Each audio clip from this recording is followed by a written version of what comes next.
বন্ধুরা, আজকে আমার রেসিপি টক দইয়ের রেসিপি আমি আপনাদের সামনে প্রেজেন্ট করছি। এখন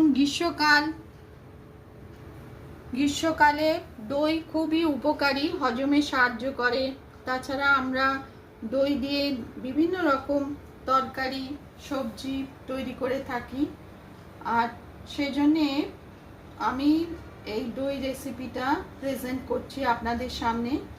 ঈষৎ উষ্ণ আগে দুধটা গরম করে নিলাম, 1/2 লিটার দুধ। তারপর ঈষৎ উষ্ণ যখন টেম্পারেচার আঙুল ডোবানো যায় এরম অবস্থায় জল ঝরানো টক দই দিয়ে আমি দইটা তৈরি করলাম।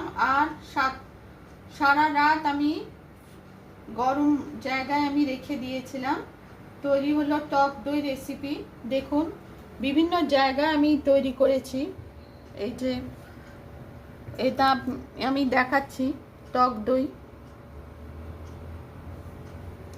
জল ঝরানো টক দই আর ঈষৎ উষ্ণ দুধ দিয়ে একটা জায়গায় দেখালাম।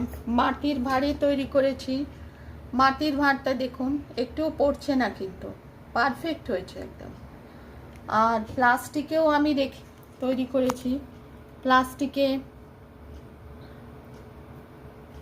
দেখুন, প্রত্যেকটা পারফেক্ট হয়েছে। কিন্তু আমি দেখাচ্ছি আপনাদের, এই দেখুন।